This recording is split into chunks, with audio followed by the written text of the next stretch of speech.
He was great. He was Nick Wright's worst nightmare. All right, Kyrie Irving stepped right in, didn't miss a beat. 22 points, 10 in the pivotal fourth quarter. And what I liked about what Kyrie did, he obviously still had a little rust, especially early. But I liked that he didn't defer. He didn't come in and just say, let me just try to fit in, let KD do it all, let Harden do it all, and I'll just ease my way in. The first time he touched the rock, he took a shot. It wasn't even a great shot. It barely grazed the rim, almost an air ball. But I liked that Kyrie was Kyrie, and he came out and played his game, and I think that was necessary. And here's the thing, guys. Obviously, Kevin Durant's the best player on the team. I think James Harden, even though he hadn't played up to his normal level, is the most versatile and maybe certainly one of the most important because he can be a big-time scorer, but also a playmaker and back down and let Kyrie and KD do most of the scoring. So he's great in that regard. But I would argue, and I don't think Kyrie is a good leader, but I think he's the leader of this team. Like, he's the strongest personality. And you heard both awesome. KD. No, but it's the truth. I think it's the truth. You heard KD and Harden after the game say just his spirit, his energy that he brought, the vibe both in the locker room and on the court.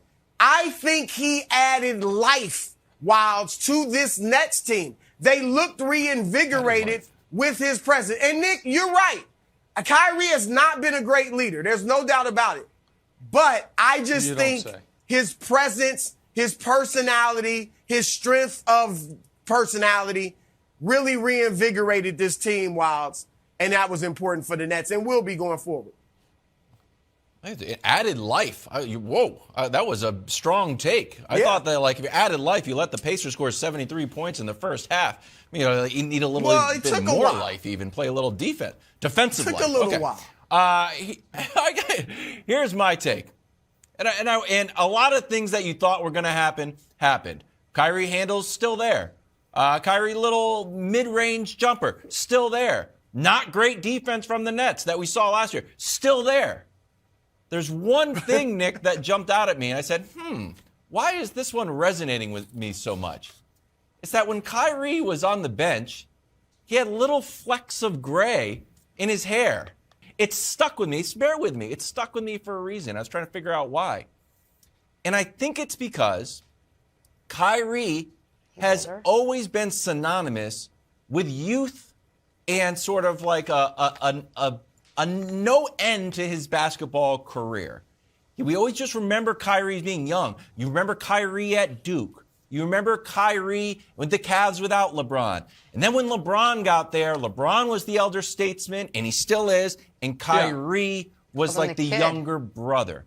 To the point that Kyrie was so representative of youth, his alter ego character, Uncle Drew, was old. That was the whole point. See how young I am? Look at this funny character. Look how old he is. Right. And now I saw Kyrie with the little flecks of gray in his hair, and it made me think he'll be 30 in March, which is sort of like you're not young, but you're not old.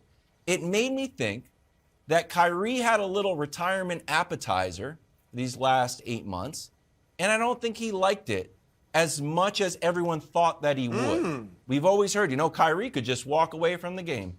Kyrie's just going to walk away one day and you'll never hear from him again. Smart. I don't necessarily think that's true when we look at his comments that he had leading up to this game and after the game. He really missed basketball. And I think that the idea that Kyrie would just walk away or he doesn't need basketball or he doesn't love basketball, I think that's all hogwash. I think that Kyrie really missed basketball. He saw what his life was like without basketball, and he didn't necessarily love it. And I was happy to have him back.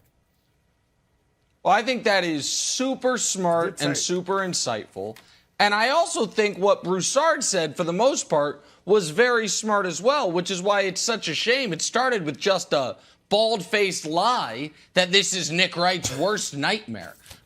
Listen, the Nets have brought me nothing but joy over the last few years. Oh, There's nothing I enjoy more other than the success of my children than being right, than being correct about things. And no one in the world was more right about the Nets last year than this guy right here. And I enjoyed last night, buddy. I enjoyed last night because we got the full Nets experience. 2 years of this experiment, just smashed into a game. We had brilliance from Kevin Durant. We had downright abysmal defense. We had James Harden saying, "What's my role exactly?" We had Steve Nash just pressing the play KD the whole game button repeatedly. We got the whole thing. We even got mixed in some Kyrie Irving handle, which I had missed because Kevin Durant is correct. It is a beautiful brand of basketball. Kyrie Irving, I believe, with respect to Isaiah Thomas and Steph Curry, has the best handle in league history. And as a basketball fan, I did miss seeing it. However, Broussard, it is incumbent upon me to remind America we will now have to wait a few days until we see it again. The Nets play 2 games. Kyrie won't be there, including national television against the Bucks, a Bucks team that, beat them back-to-back games to end their season last year, beat them to start the season. And then Kyrie will be back for a couple games. Then he'll be gone for a couple more games. Then he'll be back. But the Nash thing, I think, is important. Because while you maybe have a slightly higher opinion of Steve Nash, the head coach, than I do, I don't think you're out here, thinking he is Larry Brown, with the 04 Pistons, that he's pressing all the right buttons. Okay. Do you think a guy who couldn't juggle or handle rotations last year, who this year his answer has been played Kevin Durant, he's literally second in the league in minutes, and Harden is third. Just play those guys the whole game.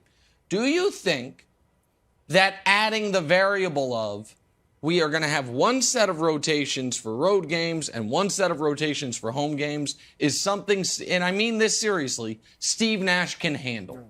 Because I'm skeptical of it. Because one of the reasons we said, hey, it's good to bring Kyrie back. You wanted to play KD so many minutes. And KD and Harden last night both played 40 and 41 minutes. Is that not a little bit of a concern for you? Look, Nash, as you said, isn't a great coach. All right. But we've been critical of a lot of coaches that have gone on to win championships. We were killing Mike Budenholzer, right, a few years ago about all his stuff, his rotations. And everything else. Frank Vogel has gotten criticized this season. Look, it's a challenge, Nick, but I think he's got a good staff. And I think it's something they can handle. I'm more concerned about the chemistry and the fit when you got a great player, popping in and out of the lineup than I am about Nash and the rotations. Because as long as you got those 3 guys out there, then you've got 3 guys that not only are great scorers, like Golden State had back in the heyday a couple years ago. But 3 guys who can absolutely anytime create their own shot, get their own shot from rim to 30 feet out. And that is a huge advantage. So I think they'll work it out. Let me say this lastly, Nick. One of the things about their chemistry, their offense and defense is simple. The offense, high pick and roll, spread the floor, isolate, drive, and kick out. That's it. All right, so Kyrie can do that. They can do that with or without him. That's simple, too. Well, no, the defense is let Lance Stevenson score 30, fresh off the street. Nick, hold on, because I'm about facts. You're about feelings, apparently. I'm about facts. I don't think the Nets' defense is as good as the numbers suggest, but they are 6th in the league, my friend, in defensive rating.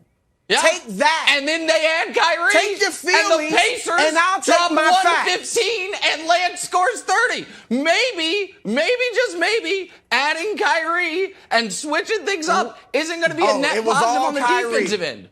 But what do I know? Thanks for watching. Subscribe here to get the latest from the show. Also, be sure to check out more of the best clips from First Things First, or go watch a few segments from our other shows on FS1.